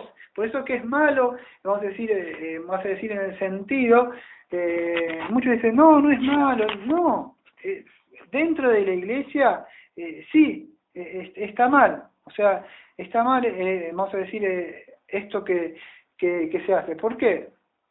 Porque esto, vamos a decir, estos líderes que estaban en Corintio, sí, que eran reconocidos, ¿qué buscaban? Traer, digamos, esa sabiduría del mundo adentro de la iglesia. Entonces, ¿qué sucede? Que en el día de hoy se vuelve, se repite, porque aquellos que han salido de la iglesia como yo salí de ahí, me van a poder entender que lo que estoy diciendo no estoy diciendo nada nuevo, ¿no? Esto en sí sucede ahí adentro de la iglesia, ¿no? O sea, en el capítulo 3, Pablo, para no estar hablando un poco más de consejería de que si no termino más, pero en el capítulo 3 Pablo empieza a hablar de lo que es cristiano carnal, que no tengo tiempo de hablar, pero en sí Pablo habla de que hay una doctrina que se llama cristiano carnal. Una vez tuvimos unas prédicas sobre eso nosotros, pero en sí el cristiano carnal que aparece, dice, que habla, no es, más eso es otra doctrina mal que se ha entrado dentro de las iglesias, va a decir que son parecidas a las de Corintio, que dicen de que Dios te tomó una parte de tu corazón, pero vos le tenés que entregar la otra parte, lo aceptaste como Salvador, pero encima no lo entregaste, no lo aceptaste como Rey, y mucho de eso es el cristiano carnal, y hay cristianos que son más espirituales, mirá cómo Dios le dio, ¿sabes? Él es espiritual, yo soy carnal, por supuesto, soy un niño en Cristo. ¡No! Todos los santos que están en la iglesia de Corinto, todos son santos, todos fueron santificados, 1 Corintios 1:30, todos fueron justificados, todos. Entonces no habla de diferentes categorías, así que de que uno soy carnal y puedo seguir pecando. ¿Acaso pecaremos? Dice 1 Romanos 1:6, ¿persistiremos en eso? No. Podríamos hablar muchísimo sobre esto, podríamos hablar sobre la suficiencia de las escrituras, la santificación progresiva. Teníamos tema para hablar, para mostrarles que en sí están equivocadas muchas de estas cosas. ¿Por qué lo digo esto? Que está mal. Hay una historia que hace muchísimos años un niño quedó marcado por un suceso que le sucedió cuando él era, vamos a decir, cuando era muy chico. Unas personas que se decían ser llamadas con el nombre de cristianos, empujaron y arrastraron al padre de este niño y lo tiraron al barro, lo ensuciaron toda su ropa, y el anciano se levantó y no replicó y no dijo nada. El joven se avergonzó y pensó que su padre tenía que haberse defendido y prometió: algún día me las pagarán estos cristianos. Algunos creen que se cumplió lo que este chico dijo. Cuando este chico llegó y creció, él se llamaba a sí mismo un judío totalmente impío, y él se decía llamar un pagano sin arrepentimiento. Y a los ojos de algunas personas, el arma que él utilizó para vengarse fue el psicoanálisis. Su nombre era Sigmund Freud, el padre del psicoanálisis. Y así como él logra vengarse de estos supuestos cristianos que le ofendieron a su padre. Pues digo que el psicoanálisis es malo dentro, y yo fui uno de los que amaba y estudiaba mucho el psicoanálisis. A mí me gustaba mucho estudiar la mente, la psiqui, el yo, el superello, el ego, y todas las neurosis y todos los problemas patológicos que tiene la persona. Pero cuando vine a Cristo, nueva criatura somos, no es así. Las escrituras hablan de otras cosas. Entonces por eso que está mal, digo, entrar esta sabiduría del mundo adentro de la iglesia. No se solucionan así las cosas. Capítulo 4 no tengo tiempo de verlo, ¿no? Pablo confronta diciendo que ellos también, que tienen las cosas, tienen que padecer hambre, y bueno, toca así. Pero me quería ir al capítulo 5 para hablar de lo que es la disciplina. En el capítulo 5, no sé si han estudiado su audiobiblia o han o la han leído, pero voy a tocar un poco por arriba. ¿Qué había en el capítulo 5? Había problemas morales y sociales. En sí, lo que yo voy a tocar ahora es la disciplina eclesiástica.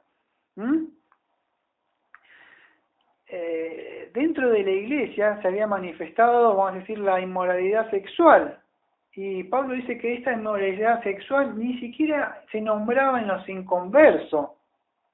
Y eso se había sucedido porque había una falta total de disciplina eclesiástica para tratar esto. Y esto él toca un poco de esto, el problema del capítulo 5, el capítulo 6 también toca de otro. Ahora vamos a ir al capítulo 5, un poco por arriba. La mujer de su padre, dice ahí. Ahí la palabra la mujer de su padre, vamos a decir, es una perifrasis bíblica, que viene de una forma, vamos a decir, indirecta, lo que está diciendo Pablo, es una forma, vamos a decir, indirecta de hablar, pero en sí significaba, quería decir madrastra. En Levítico 18:8, en Levítico 20:15, Deuteronomio 22:30, Deuteronomio 27:20, se habla un poco de eso, donde habla que la desnudez de la mujer de tu padre no descubrirás, es la desnudez de tu padre. Entonces, ¿qué sucede? La iglesia dejó, vamos a decir, entrar el pecado, como Josué 7, dejó entrar el pecado en el campamento. No cortó esto de raíz. Ellos se jactaban de eso, ¿no?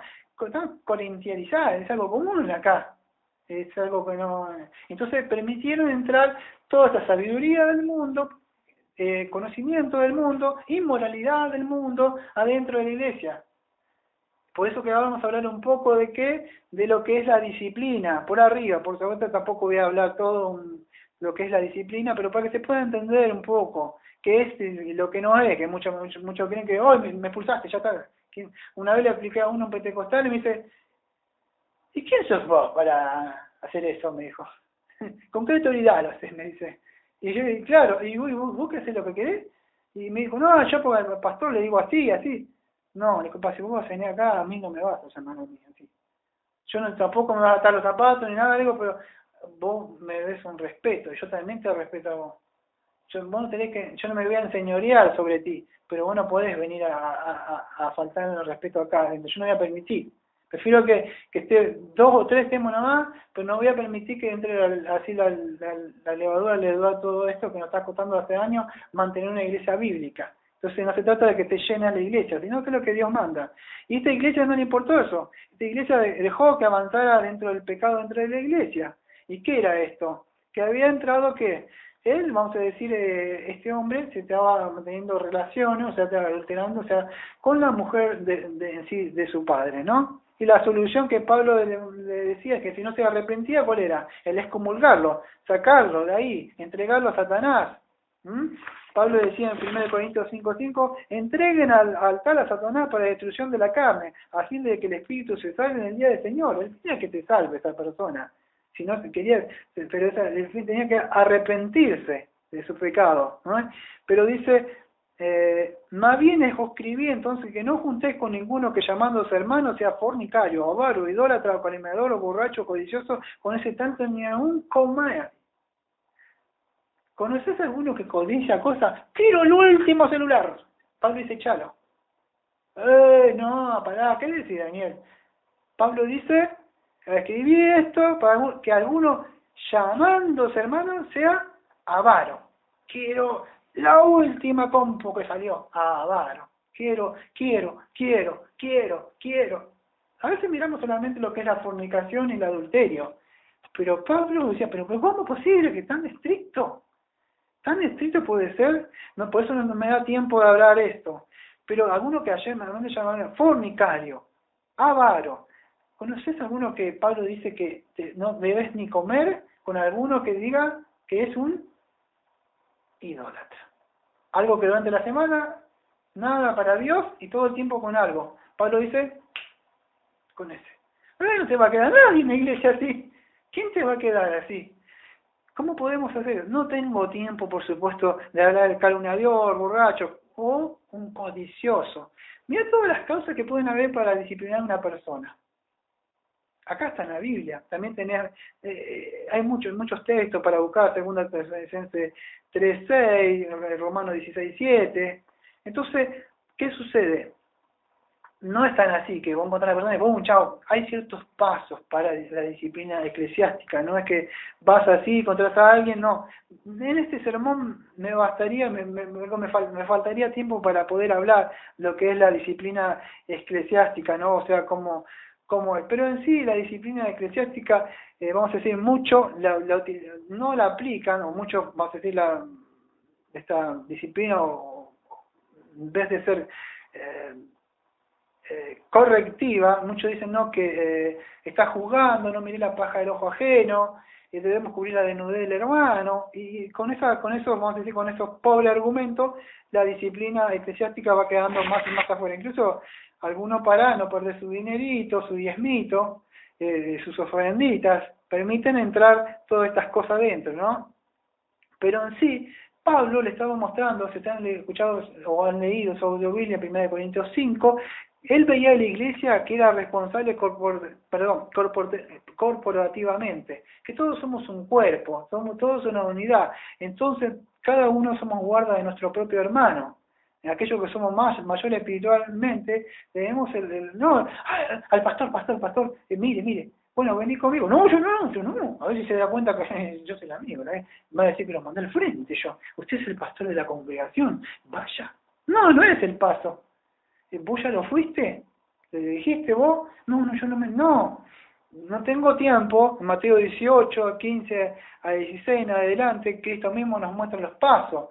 Vos vas, si no después vas, buscás a otro hermano, y si no decís la iglesia, bueno, llamala, la persona no quiere venir, bueno, pero siempre hay con lazos de amor, lo que buscamos correctivamente que esa persona se arrepienta de ese pecado, que se vuelva, que no queremos un látigo así que se vaya, sino que hacerlo volver, que se arrepienta. Por eso lo que hablábamos de la consejería bíblica también va unido con la disciplina, nautéticamente, escribo esta cosa para confrontarlos. Van unidos todas estas doctrinas. Pero ¿qué sucede? Hoy no se aplica mucho esto de lo que... ¿Por qué? Debemos tener cuidado tanto cuando hablamos de esto, porque el pecado en sí es una enfermedad, y el pecado se va transmitiendo, es como una enfermedad que se contagia.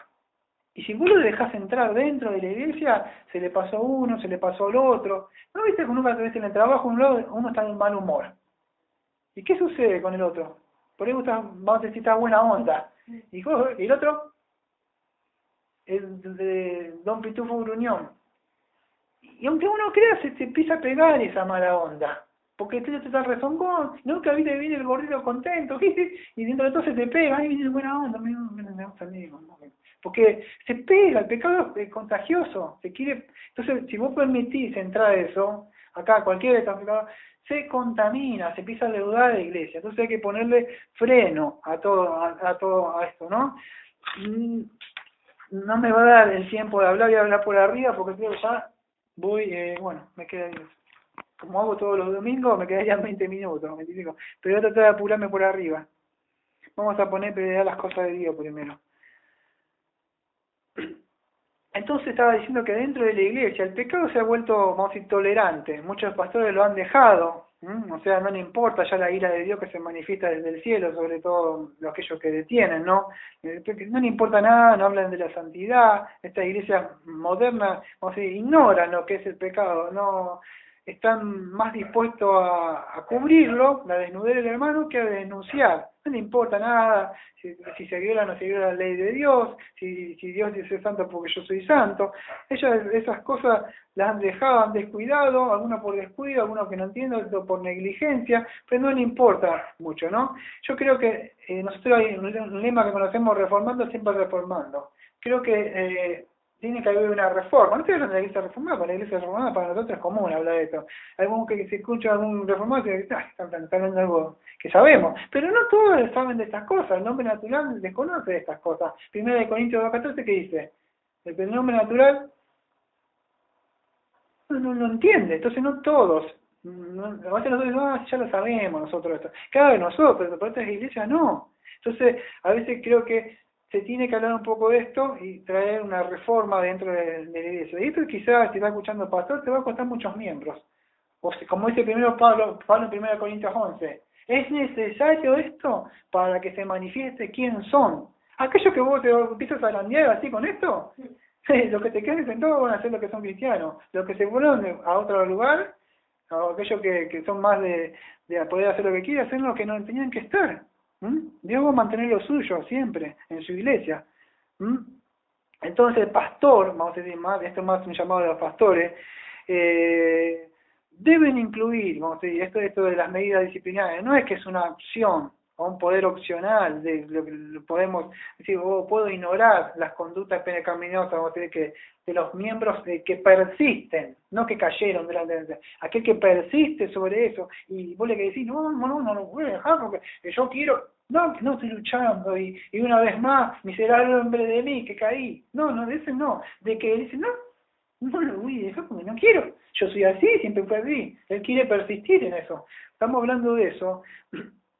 Entonces, no es algo opcional. Cristo no nos dijo, si ustedes quieren, es opcional, yo los dejo a ustedes como ministro y gobiernan así. Si quieren permitirlo, yo les doy la llave del reino de los cielos, al que le hable, el que le cierre, lo cierre, ustedes deciden, hasta cuando yo vengo. No, Cristo no, digo, no es así, como debe vamos a decir, aquel que Dios dejó a cargo de la iglesia. Entonces, es importante la disciplina dentro de la iglesia porque esto glorifica a Dios, el obedecer las instrucciones que nos ha dejado a los ministros dentro de la congregación, porque nos ha puesto, así dejé 1 o 2, Dios te lo dejé, a tu cuidado, vos tenés que estar cuidando. Entonces, debemos tratar de rescatar a aquellas personas que se están tratando de ir, o sea, se están atrás del pecado, están tratando de persistir sobre eso, y tenemos que hacerlo con una corrección, siempre lo que más se pueda, no solo el pastor, sino que a vos,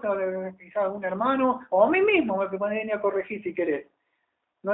Podés venir a mí, sí, vos podés decir, mirá, creo que estás predicando de esta forma, estás diciendo esto, me podés venir a hacer con una corrección dulce y amorosa en el nombre del Señor Jesucristo y con las Escrituras, a todo. O sea, pero bíblicamente, nadie está exento de esto, ¿no? De ser instruido bíblicamente. Entonces debemos instruir. Lo mismo Pablo en 2 Tesalonicenses dice 3:15, dice, no os tengáis como enemigos, sino amonestarle como hermano. Entonces es importante que el mismo Calvino, si no me equivoco, en una de sus instituciones escribió así, aunque la excomunión castiga al hombre, lo hace de tal manera que al avisarle de la condenación que ya está preparada, todavía lo llama la salvación. Esa palabra como que lo advertís a la misma vez que de esta excomunión, pero a la misma vez le está diciendo, pero si te arrepentís, entonces es necesario, esto, ¿por qué? Cristo dijo que debemos mantener una iglesia santa y pura. Entonces, poner en práctica lo que es la disciplina eclesiástica, sirve para mantener la pureza de la iglesia. La misma la iglesia, no solo acá en 1 Corintios 5:8, sino 6:8, sino también en la cena del Señor, también estaban teniendo problemas, incluso en la adoración.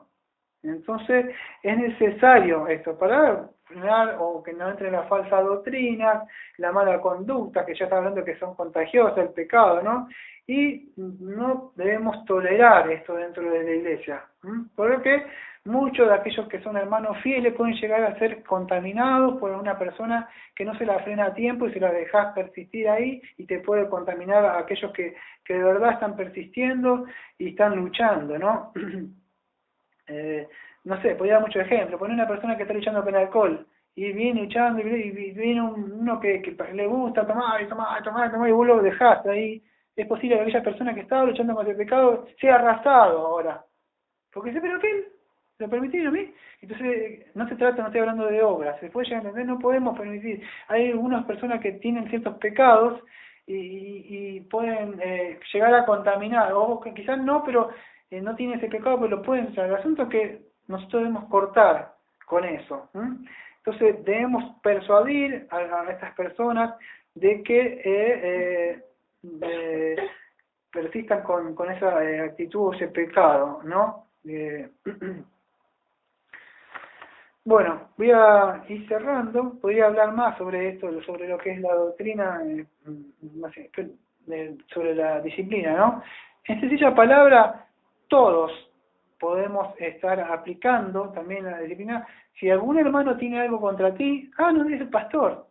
Dice, si algún hermano tiene algo de ve y amor, méstale.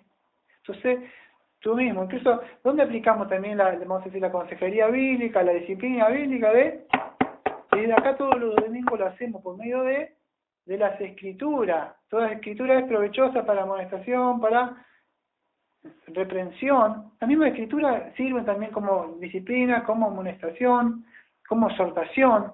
Entonces debemos estar atentos a la palabra de Dios. Por eso muchos dicen, ay no, porque amamos, o Dios es amor. Pero Dios, ¿qué dijo? En Juan 14, 15 y Juan 14, 21, el que me ama, guarde mis mandamientos. Ah, pero es amor, Dios, no juzguemos, no cubre la desnudez de tu hermano. No, vos le amás de verdad. Si le amás de verdad, no sé decir el amor. ¿Tenés una Biblia con el Antiguo Testamento? En 1 de Corintios, perdón, ahí estoy en 1 de Corintios. En Proverbios 13, versículo 24, dice así. Proverbios 13, versículo 24. El que detiene el castigo a su hijo aborrece, más el que lo ama desde temprano lo corrige. Ven, muchos dicen, no, hay que amar al hermano, ¿cómo le vas a estar acá? Pero la Biblia dice todo lo contrario. Muchos se escudan atrás y dicen, Dios es amor. Pero ¿qué dice la Biblia? Que si vos le amás de verdad a tu hermano, le vas a corregir. Entonces la disciplina es una expresión del amor. Al que ama, Dios al que ama, disciplina. Entonces, no es como dicen, Dios es amor, no me corrijas. No. Es todo lo contrario, la disciplina es una expresión del amor. Pero 1 Corintios dice, el que detiene el castigo a su hijo aborrece. O sea que si vos no le corregís, Pablo dijo 1 Corintios 4:14, como padre a hijo, escribo esta cosa para amonestarlos, corregirlos. ¿Por qué? Porque lo amo. Más el que lo ama, desde temprano lo corrige. Por eso nosotros a veces muchos no nos quieren. ¿Por qué? O qué pesado, Daniel. Porque yo les amo. Mi intención es que lleguen bien. No el día de mañana digan, Daniel, ¿qué hiciste? Y, Señor, yo preferí tener una iglesia con muchos miembros. No. Entonces, aquellos que nos han puesto Dios, o sea, es para, para corregirlo, pero porque le amamos. ¿Se puede llegar a entender un poco de esto? No tuve tiempo, lamentablemente, de hablar de todo esto. Me bastaría tiempo todavía de hablar. Los de Corintios tenían un montón de dones y hacían muchas cosas, sabiduría, hablar en lenguas, ¿no? Pero Pablo le llama la atención con 1 de Corintios 13. Si yo hablara en lengua de los hombres, los ángeles, y no tengo amor, vengo a ser como bronce que resuena, un símbolo que retiñe. Si tuviera profecía y entendiera los misterios y todo el conocimiento, y si tuviera toda la fe de tal manera que removiera la montaña y no tuviera amor, nada soy. Bueno, él dice, si tuviera todas mis posesiones, la entregara y mi cuerpo para gloriarme, y no tuviera de nada de amor me sirve. El amor es sufrido, empieza a hablar. Entonces, todos estos problemas de los corintios se hubieran solucionado si de verdad hubieran amado. Pero como había entrado ¿el pecado qué es? Egoísmo. El egoísmo. Entonces eso es lo que sucede. El último punto que quería tocar es la ética cristiana, que mucho no se habla, voy a tocar solamente 2 o 3 palabras nada más. Cuando hablamos de la ética cristiana, la Biblia misma, vamos a decir, que es la palabra de Dios, que tiene la autoridad, nosotros estamos obligados en sí moralmente a ¿qué? A conformar todas nuestras acciones, no todos nuestros pensamientos y toda nuestra conducta hacia la palabra de Dios. ¿Qué quiero decir esto? Cuando digo con la conducta ética, en sí es igual a guardar la palabra de Dios. Si me amáis, guardad mis mandamientos. En sí la palabra es someternos a la palabra que ya ha sido revelada, o toda la instrucción bíblica que Dios nos ha querido mostrar para que podamos conducirnos de acuerdo a digno llamamiento que Él nos ha llamado. No se trata si, me gusta, o este no me gusta, o este quiero hacerlo, o no lo quiero hacer. Entonces, es importante que que consideremos todo esto. Lamentablemente hoy en la iglesia casi ni siquiera se habla de todas estas cosas, ¿no? Porque lamentablemente ustedes han visto, se ha transformado en show, se ha transformado en muchos bailes y todas esas cosas, ¿no? Que han entrado dentro de la iglesia. Quería tocar un tema que no me va a dar tiempo, que lo voy a dejar para pensar nada más. Si no me equivoco, estaba en 1 Corintios 6, versículo 12, porque lo estoy diciendo de memoria, esto no lo tengo en mi mente, no tengo ningún bosquejo. Pero me parece que 1 Corintios 6, 12 y 1 Corintios 10, 23. 1 Corintios 6, 12 dice, todas las cosas me son lícitas, pero no todas son beneficiosas, todas las cosas me son lícitas, pero yo no me dejaré dominar por nada. Y en el 10, 23, que los corintios hubieran considerado esto, todo es lícito, pero no todo conviene. Todo es lícito, pero no todo edifica. Ninguno busca su propio bien, sino el del otro. Cada uno, lo que estaba acá en Corinto, ¿qué hacía? Estaba buscando su propio bien, lo que a mí me conviene, lo que yo creo que a mí me va a salir mejor. Y Pablo mismo, en 1 de Corintios 6:9 y 1 de Corintios 6:19, no sé si saben lo que dice, 1 de Corintios 6:9, dice así: o no sabéis que los injustos no heredarán el reino de Dios, o no sabéis, ahí nada más. En 1 de Corintios 6:9, y ahora el 6:19 dice así, 6:19, 6:19 dice así: ¿no sabéis que vuestro cuerpo es santuario del Espíritu Santo? Sea lo mismo. ¿O no sabéis? ¿O sabéis? ¿Qué hacía? Hacía preguntas retóricas, hacía Pablo. ¿O no sabéis? ¿O acaso no sabéis? Entonces, ¿qué sucede? Pablo pregunta, ¿tú no sabés? ¿Hasta cuándo que están en la iglesia? ¿No escucharon? Por lo menos que sea, no leyeron su Biblia.